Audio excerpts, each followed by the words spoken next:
अमरोहा की जेल में बंद आज़ाद भारत की पहली महिला को फांसी के फंदे से लटकाया जाएगा। मथुरा स्थित उत्तर प्रदेश के एकलौते फांसी गृह में इसकी तैयारियां शुरू कर दी गई हैं। मेरठ के पवन जल्लाद ने फांसी गृह का दौरा किया और वहां की कमियों की जानकारी अधिकारी को दे दी है। पवन जल्लाद का मानना है कि शबनम को समाज में जीने का कोई अधिकार नहीं है। नमस्कार दोस्तों, आप सुन रहे हैं पॉडकास्ट क्राइम तो होना ही था। अब तक तो आपको समझ में आ ही गया होगा कि 7 लोग की हत्या शबनम अली ने खुद की होगी।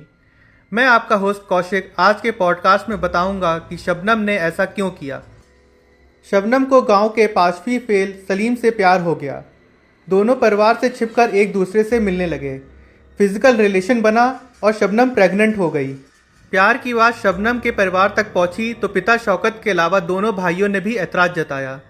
शबनम ने सभी को समझाने की कोशिश करी कि सलीम अच्छा लड़का है, लेकिन बात नहीं बनी। परिवार अपनी जिद पर अड़ गया कि सलीम को वह भूल जाए। शबनम ने परिवार के बजाय सलीम को चुना। शबनम के सिर अब खून सवार हो गया था। उसने मान लिया था कि परिवार को ख़त्म करके ही सलीम से निकाह किया जा सकता है, इसलिए उसने सलीम से जहर मंगवाया। सलीम ने 13 अप्रैल 2008 को बाजार से जहर खरीदकर उसे दे दिया। यहाँ मैं आपको बता दूं कि शबनम के घर में सभी को रात में चाय पीने की आदत थी। 14 अप्रैल 2008 की रात शबनम ने पूछा कि कौन कौन चाय पिएगा। सभी ने हाँ में सिर हिला दिया। शबनम ने उबलती चाय में जहर की पुड़िया खोली और मिला दी। सभी को चाय दी लेकिन खुद नहीं पी। चाय पीने के बाद सभी अपने कमरे में गए, जहाँ उनका दम घुटने लगा और मर गए। फिर शबनम ने सलीम को फ़ोन करके बुलाया। उसके बाद सलीम कुल्हाड़ी लेकर रात में घर पहुंचा और सभी की हत्या कर दी। पोस्टमार्टम की रिपोर्ट आई तो पता चला कि घर वालों की मौत जहर खाने से हुई है, ना कि कुल्हाड़ी के वार से। यहाँ तक कि किसी भी व्यक्ति ने मौत से पहले कोई संघर्ष नहीं दिखाया। शबनम ने पुलिस को गुमराह करना शुरू किया। शबनम ने रोते हुए बताया कि छत के जरिए बदमाश घर में घुसे थे। ये पहली ही लाइन झूठी साबित हो गई जब पता चला कि छत पर जा रही सीढ़ी का दरवाज़ा तो अंदर से ही बंद था। इंस्पेक्टर आरसी गुप्ता की नज़र में शबनम आरोपी बनती जा रही थी। तभी किसी ने खबर दी कि सलीम को उठा लीजिए, सब पता चल जाएगा। सलीम ने बताया कि हत्या उसने और शबनम ने मिलकर ही की है। सबूत के तौर पर उसने हत्या में इस्तेमाल की गई कुल्हाड़ी के बारे में भी बताया। पुलिस ने उसे बरामद कर लिया। बाद में शबनम ने भी इस वारदात को कबूल लिया। सुनिए एक छोटी सी क्लिप खुद शबनम की। अपने बाप को मार सकती थी, लेकिन सबको क्यों मारा? सबको क्या करा, हम बस यही प्लानिंग थी हमारा, हम दोनों शादी कर लेंगे और यहीं रहेंगे।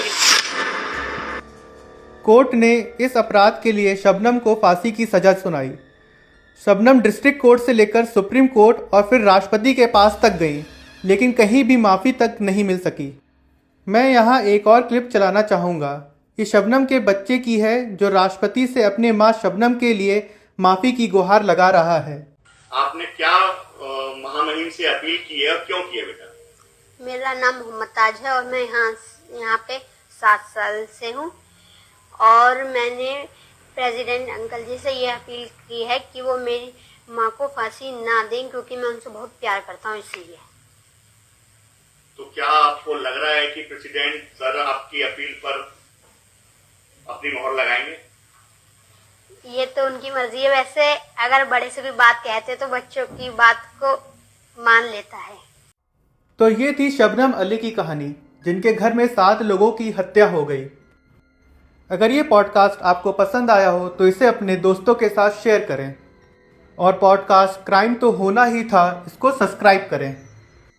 आप हमें इंस्टाग्राम पे भी फॉलो कर सकते हैं, जहाँ पे मैं केस से जुड़ी हुई कुछ तस्वीरें डालता रहता हूँ।